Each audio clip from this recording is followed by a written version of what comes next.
Today's podcast is brought to you by Audible. Get a free audiobook download and 30-day free trial at audibletrial.com/spookshow. Then go over to morbidlybeautiful.com as we are now part of the Morbidly Beautiful Podcasting Network. Oh, it's alive! It's alive! It's alive! Roll two! Roll two! Yo, two! Everybody here dies by dawn. Dead by dawn! Welcome to the Spook Show.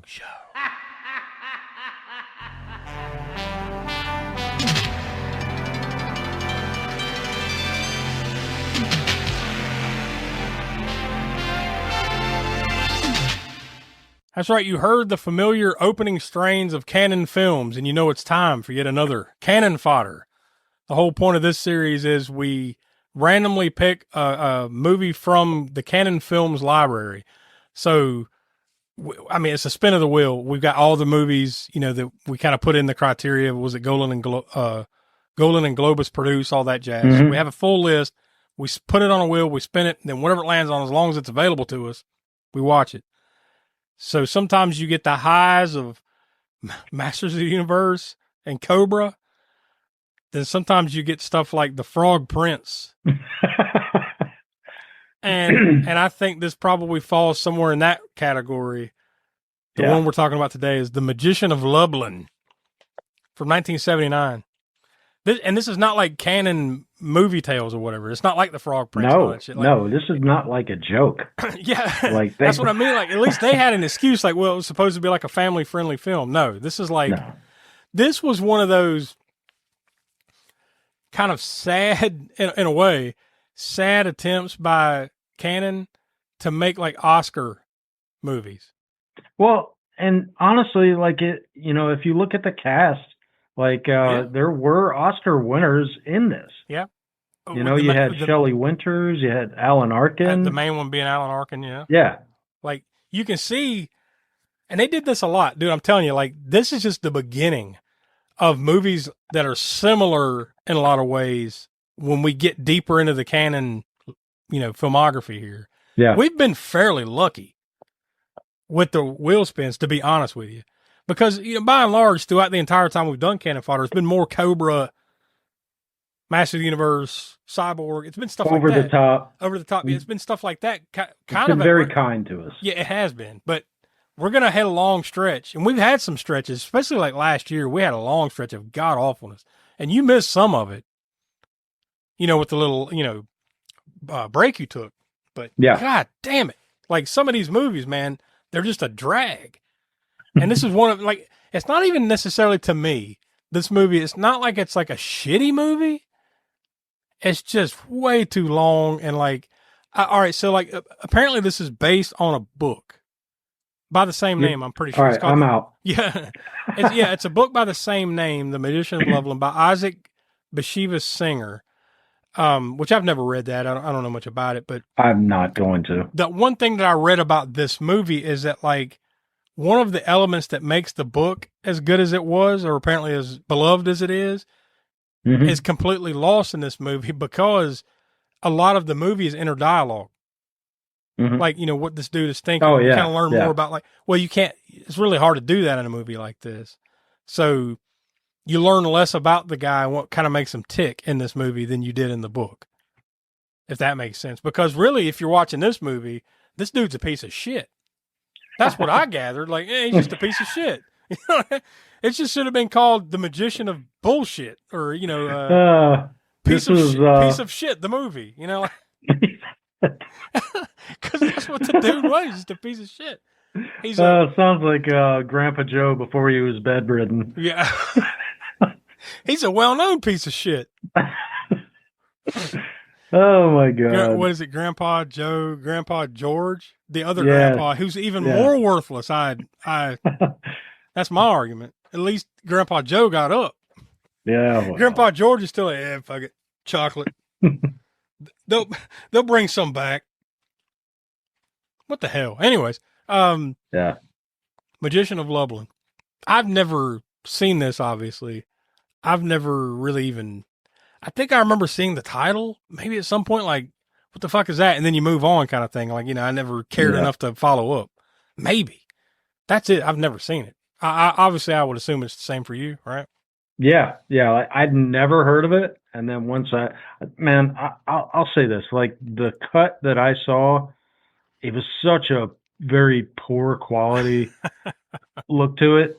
And even if this had been in 4K, I still think that the first 10 seconds, my reaction would be the same. I was like, oh man, what the fuck is that? Maybe if it were a better remaster, which by the way, they will never remaster this movie, but if there was some kind of remastered cut, maybe it would look better than this. But because the only reason I say that too is because like, I'm pretty sure, I could be wrong. Somebody out there listening, maybe you could prove me wrong. I don't know. I doubt it. I'm pretty sure this never got released on DVD. Like, oh yeah, I this don't is see like why it would have. What we watched, the version that we watched, which was on YouTube, right? Yeah, it was on YouTube. So if you care enough to go check it out, it's there. That's the only copy I can find anywhere on the fucking World Wide Web. And it's clearly like you have to say it like that. You have to say, I had to surf the entire information superhighway. And all I could find was this version on YouTube. And it looks like shit, like you said, but it never got upscaled or upgraded to DVD or anything like that. So I'm pretty sure this is just a VHS dub. So it's a horrible 10th generation VHS dub copy that somebody put on YouTube. That's all we could find. Otherwise, we would have been mercifully spared this movie. Whoever uploaded it to YouTube, thank you. Thank you. Because like if you had never done that, we wouldn't have watched it because there would have been no other way for us to watch it. And I will say this. Also, whoever uploaded it to YouTube, fuck you. Yeah, and then there's that. There's that argument to be made. Because I would have much preferred to not watch it and us pick something else. I will watch Emmanuel 4 over this. I thought you were going to... No. Ooh. I would. Would I? Just because there's sex? Yes. Yeah, I would watch. That's the only reason. That is the most unsexy sex movie I've ever seen in my life, and I don't. And there's still, You just want to become. You almost want to become asexual and reproduce by yourself.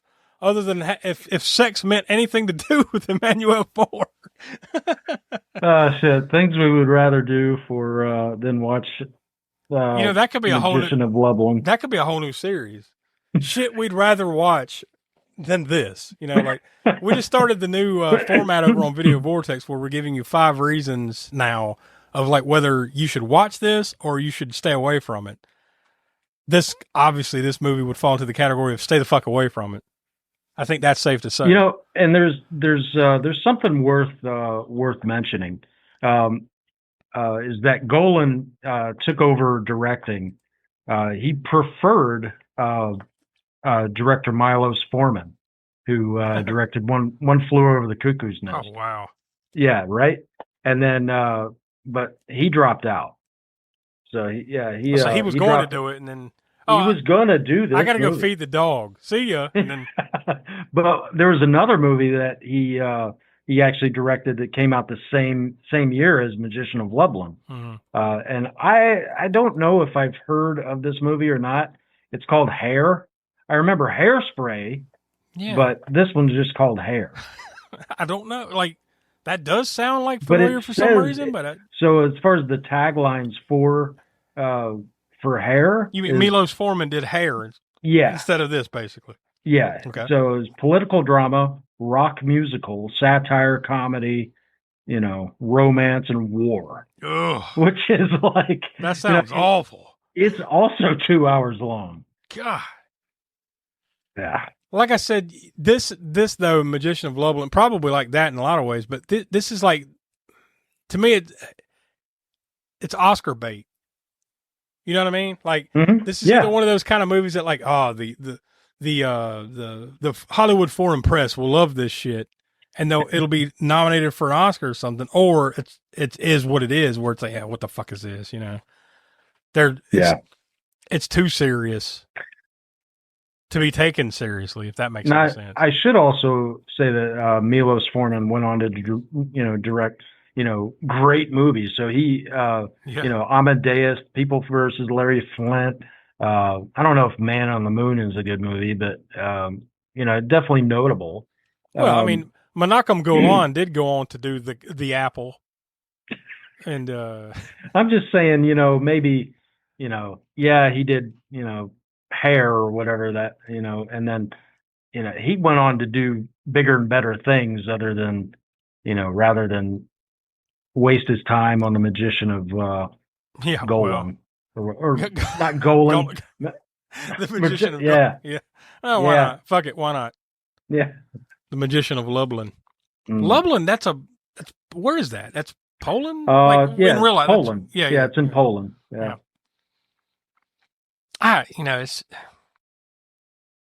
It's forgettable at best. Yeah. At best, it's like, well, that happened.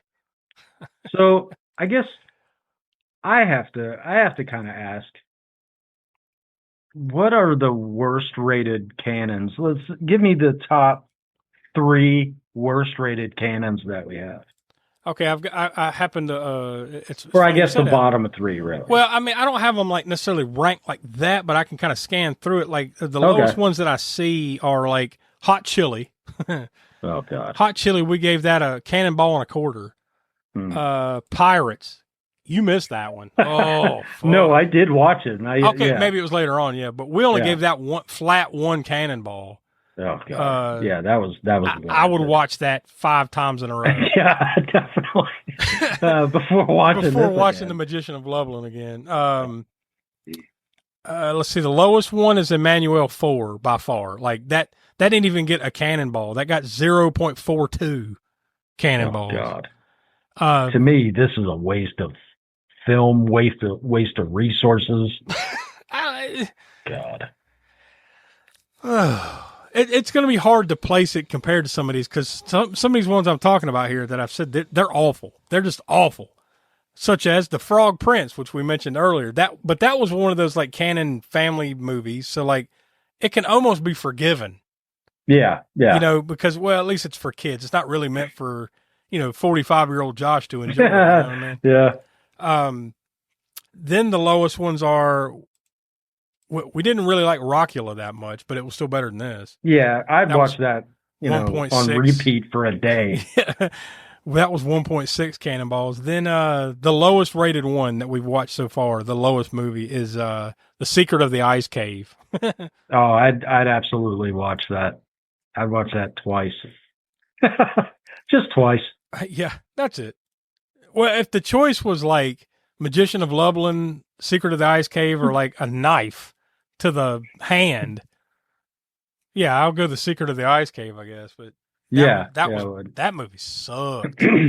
No, the only other one, by the way, is one you missed was Hannah's War. You wouldn't. Oh God, Hannah's War from 1988. That movie is more like this. Really? Yeah, it is it's like a war drama. So what did y'all give that? Just a flat one cannonball. Yeah. Oh, man.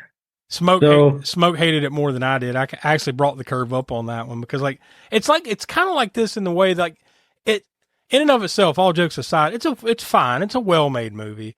It's just not interesting. I know the version that we watched was like some shitty VHS copy, but let's just pretend we live in a world where it was a better copy. Technically speaking, it's fine. It's fine. The story sucks. The acting is fine in it. And technically speaking, it is what it is. I mean, like a lot of that look of it is just because it's a movie from 1979 and it's a shitty VHS copy that we watched. But you put all that to the side, it is what it is. It's just not interesting. Yeah. It's just not interesting at all. I mean, what is this movie about? A guy that's a magician that has a high opinion of himself and just fucks every woman he gets his hands on. Right? Like, that's what it's about, right? Like, he's just got, he's married, but he's got, 18 girlfriends, and he really wants to marry this one woman, and then just, when it comes time to marry this woman, he shits the bed. And on the night of, his big performance, he doesn't show up. He shits the bed, and then everybody goes in, a suicidal funk. The end. That's the movie. Yeah. So what the hell is this movie about? What's it supposed to be about? I don't know. Like, what lesson do you bring from it? Like, don't be a piece of shit? Okay. Well, I knew that going in. You learn nothing. Yeah. Good evening, ladies and gentlemen. The management of this drive-in theater is happy to announce you can enjoy your favorite form of movie entertainment regardless of rain. No longer will it be necessary to let rain spoil your fun. Now you can keep your windshield clear and dry with a drizzle guard. Simply attach it to your windshield, and in a jiffy, you're enjoying the movie without constantly running your windshield wipers. It's a tough one because it's like, well, technically speaking, it's fine for what it is. It's just not a very entertaining movie, which I would assume. I don't find it fine at all. I think to me, I'm talking about as a movie, just as a movie. You know, what I'm saying is this is the worst thing I think this is easily the worst Cannon movie I've ever watched, and I'm going to rate it as such.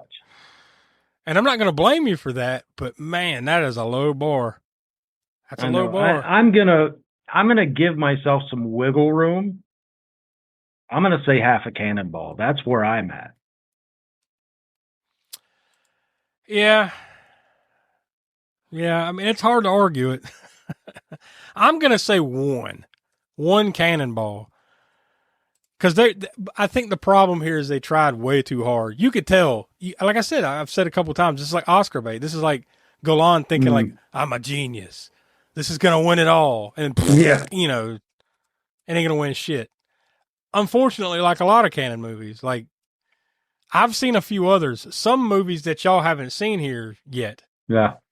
That you're going to rue the day. I always bring up the apple. That's our. That's probably going to be the last one. The one that apple, we close with. I'll say this: the apple is a treat compared to this. Like, and that's bad, but it's like corny bad. You know what I mean? But this is like bad, not good bad, not story wise. I keep saying that because, like, I think technically speaking, it's fine for what it is. It's a movie, but it's forgettable. That's its cardinal sin. Yeah. Like, there's nothing you can take away from this, and nothing you learn from it. Fairly forgettable. Alan Arkin's pretty good in it. Shelley Winters is always pretty good in most everything she's in. She's good in it. I mean, the 5 minutes she's in it. I will say this. I still, to this day, I loved her in Pete's Dragon. Yeah. Like, I always loved her. And I think, I could be wrong, I think she won an Oscar for the Poseidon Adventure. Yeah. I love that movie. I think I've tried to get it on Cult Corner. I've tried to get it in here at some point. We just haven't got it in, but at some point we will. But man, I love the Poseidon Adventure, and she's great in it. Yeah. Yeah. I mean, everything else, like the girl that's like his sidekick or whatever, Magda. Yeah. Like when he doesn't show up for the big show, and then hey, Magda, where the fuck is Yasha? That's his name, Yasha. Yeah. She's just sitting there putting clown makeup on. He didn't show up. He left us. And she, literally like a meme, like putting clown makeup on. Yeah. And then like, where the fuck is he? They go and look for him, and then they come back to her, and she's hung herself. She's hanging from the ceiling with the clown makeup on. It's like, God damn. Honestly, that could have been us. Yeah. Well, I mean, that was, at least applying the makeup. That was us. Yeah. Like, yeah. I'm going to take this as serious cinema, and then just see Josh putting on clown makeup. Oh shit. It's just that meme you always see, like me thinking my fantasy football team is going to be good this year, and it's, oh my God, it's the dude putting clown makeup on in the. It's going to be different this year. Yeah, you watch. It's every Cowboys fan. Yeah. So yeah, that gives us a consensus of 3/4 of a cannonball. So it's not, as we speak, it's not the worst. I would be surprised if by the way, we never mentioned Tiana and Smoke are not here. That is only because they didn't get a chance to watch it. Yeah. I seriously doubt they're gonna, now that we've done this and we're moving past it, I seriously doubt they'll ever go watch it and swing back. I don't know. They might get. Who knows? Maybe they will, maybe they won't. I'll leave it up to them. If they want to swing back and watch it and give us their 2 cents, we'll be here. But otherwise, I seriously doubt we'll ever hear their 2 cents on the Magician of Lublin. If they do, maybe we'll revisit it, their ratings for the anniversary episode, which this year, by the way, will be our 8th anniversary coming up in October, believe it or not. Or maybe on the 8th anniversary episode, they'll, oh yeah, by the way, we did watch it and it sucked, you know, but you never know. Smoke be like, no, it's a secret masterpiece. You never know. But also, by the way, The Magician of Lublin was one of the first like 4 or 5 movies that Cannon did when Golan and Globus took over. Because Cannon Films existed all the way back to like the 60s, but it was owned by like 2 other guys. They kind of dub it now the Dewey Friedland era of Cannon. It was 2 other guys. When they sold it to Golan and Globus, then Golan and Globus turned it into what we know, Cobra, all that jazz, you know, over the top, all that shit. Well, this was that small time period where they had actually made stuff for Dewey Friedland Cannon. Then they bought it. Then they started producing their own movies, like in '79, I think. So this movie is literally like one of the first 4 or 5 movies that they made when they took over. I'm kind of scared to look at the others. It's pretty. I'm not scared. I'm just not really looking forward to it. Yeah. Well, we'll get there. As far as like movies on our list, we'll eventually get to them, unfortunately. Because that's the thing, too, about especially early Cannon. There's some good stuff in there, but it's very few and far between, dude. I'll be honest with you. Yeah. Like, for every Magician of Lublin, there's The Happy Hooker Goes Hollywood. Which, well, that sounds at least entertaining, no. Yeah, they made some movies for, like, before they owned it, and then the very first movie that they made when they took over was the Uranium Conspiracy from '79. So this was technically not counting, like, a couple of the movies, because remember, they made if you recall, they made movies in Israel before they started making Cannon films, you know, came to Hollywood and started making these Cannon movies. Yeah. So not counting, like, because I think they kind of redistributed those movies when they took over in '79. This would have been the 1, 2, 3, 4, 5, 6. This actually would have been, looks like to me, about the 6th movie that they made, maybe 5th. Oh, really? Yeah. Once they took over. So this came out November 9th of 1979. And I don't think it made any kind of money. Like, the budget was $6 million, and I don't see where they made a dime on this fucking movie. And like I said, it did come out on VHS. It was released in theaters. It must have had a limited run. That's it. I don't see where it came out on DVD, anything. So it's almost like a lost to time. You know what? Kind of movie. This really should have never seen the light of day. Well, we brought it back. Yeah. We brought it back. So I guess that's probably enough. That's where we'll leave it. Before we completely tap out, did you find any Cannon connections? Okay. I did. I did actually that. find so some. What'd you find? Cannon Connections.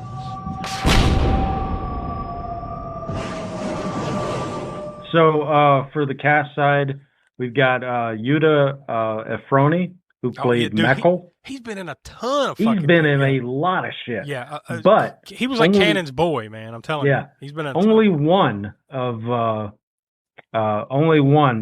the ones that we've covered. Okay. He plays a reverend in Missing in Action 3. Yeah. I remember it too. Yep. Yep. And on the crew side, we've got makeup effects creator Moni Manzano, who's excuse me, basically like we mentioned, you know, it's all Cannon. All of the connections are Cannon, and that's Ninja 3: The Domination. You know, if you've never seen it, you'll never look at V8 the same way again. Also Missing in Action 2. Your favorite, actually, you just mentioned it, The Frog Prince. Oh, God. And also Breakin'. Yeah. So it's all basically it's all Cannon. Yeah. Yeah. Basically, the complete, basically the gamut of Cannon, like from the absolute bottom basement dwelling to like the classic of Ninja 3, The Domination. I think by and large we have found over the years that like Cannon truly is either like holy shit that was awesome or holy shit that was bad. Yeah. You know, like exactly. There's not a lot in the middle there. It's like like over the top Cobra, yeah. And then there's fucking Emmanuel and Hot Chili, you know, like goddamn, you know, like so it's somewhere between hell yeah and goddamn. That's the Cannon scale. You know what? That should be the That's a shirt. no, that should actually be the new Vortex Yeah. ratings. Yeah. Hell yeah. Hell yeah, Goddamn. gotcha. Like, what are we doing here? Oh, yeah. Yeah. Yeah. It feels like that sometimes, man. Honestly, yeah, that's to me that's probably the perfect names for Yeah. A lot If of what the- we do you on know- Video Vortex is the same. Definitely the same when we did Crapster Peas and Cannon Fodder. They all kind of feel the same. And like, you're either going to Yeah. get something that was like, fuck yeah, that was what I had in my brain when we thought about this. And then there's the other shit where like, God damn, what the hell are we doing? Like, that's where you question everything. And this falls into that. If for no other reason that, oh, by the way, I don't know if we've mentioned this thing's 2 hours long. This movie is 2 hours long. It's awful. Like- It's so freaking long to It be might have- this type of movie. It's so freaking It long. may have been more enjoyable. Maybe. I doubt it, but maybe. If it had been like 30 minutes less, so at least we click along a little bit quicker, get to the point. Chick puts on clown makeup, hangs herself, the end, you know? But no. Credits. Yeah. That's how they should have ended it. Hmm. Yeah, as sad as the movie was, that's Yep. as sad as our thoughts on it. The Magician of Lublin. So we'll leave it there. Next week, it's your choice. Yes. So this is how we're going to start off the month of February. Next week, we're gonna wash off the crud of Cannon Fodder with your choice. So and the only criteria was obviously horror, but you had to pick a recent one. So something from the last 5 years. So what'd you go with? So I saw this in the theater last year now. And we were kind of going talked about it, I think it was offline or whatever. No, I think it was during that review Was it? preview. Yeah, I think You know what it mentioned- was. Yeah, It yeah, was at the end of the during year. Yeah. Yeah, the year-end review. Uh-huh. But just talking a little bit about sports horror, and I like the concept of it, but anyway, we're gonna watch Him from 2025. I did not get a chance to see that. It was one of the few. That's Yeah. funny too. Like I watched way more than you did last year horror wise, Yeah. but I didn't see this one. So Yeah. we'll find out. Also, another side note is we should look up. Try to remember to do this between me and you, one of us. Yeah. How many movies would you say are sports related horror movies? That should be Yeah, another I had side. actually, I side did project. look that up, but I don't have it on me right Yeah, now. well, we'll save it for next week. Maybe Yeah. we'll look to see like what other ones would you consider sports related horror movies, and maybe a little side conversation there. So yeah, that and more next week. So we'll watch Him Yeah. from 2025, and then we got some we have some cool stuff in the pipe. Yeah. And believe it or not, I mean, I know it's only at the end of January right now. We're entering February.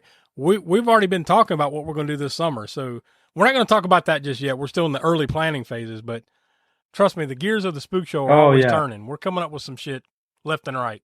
Yeah, and it's like if you stuck around for the Sasquatch summer, there are bigger and better things in the much bigger. This much is the better. the Antichrist is to Jesus, such as this versus the Sasquatch summer, the thing that Yeah. almost killed Donnie. Yeah. Yeah. Polar predators and Sasquatch summer Yeah. almost killed our audience too. Nobody liked it much. Believe it or not. Mm. No. Believe it. Oh or no, not. I believe it. Yeah, you can I believe it. believe it. Just like this one. I honestly, we're just talking to each other. Nobody's going to listen to this fucking episode. It's like Magician of Lublin. What? And that's exactly what we said about Emmanuel Ford. True. It turned out to be one of our, was it top 3 canon? If Yeah, not, but- actually, it could be our top canon. Maybe, I don't know, but at least Emmanuel, that makes sense because the Emmanuel series is a known, at least soft porn. You know what I mean? Like it has its following Mhm. for being, shit for perverts. So at least that would make sense on that level. So we'll see. Yeah. Well, anyways, there we go. That's enough. Magician of Lublin. Fuck it. Yeah. Fuck that movie. Don't watch it. Yeah, come back for Him next week and all the other stuff. Also, aaspookshow.com, all the stuff on YouTube, including Grindhouse Gutter, Video Vortex, which we're completely revamping. So there's going to be a new look on Video Vortex. Oh, yeah. And then Hammer Horror in Order. So you want to go check those out and go over to Patreon. Get the episodes early at patreon.com/AASpookshow. Go check out our TeePublic page. Everything else, all of our socials, all that jazz. So for Tiana and the professor who could not be with us, Donnie, I'm Josh. We are the All-American Spook Show, and we'll talk to you next week. As you leave the theater, folks, please be careful. Don't let this happen to your car. Be sure to remove the speaker before you leave. If you should accidentally pull a speaker loose, please turn it in at our snack bar or box office. Thank you.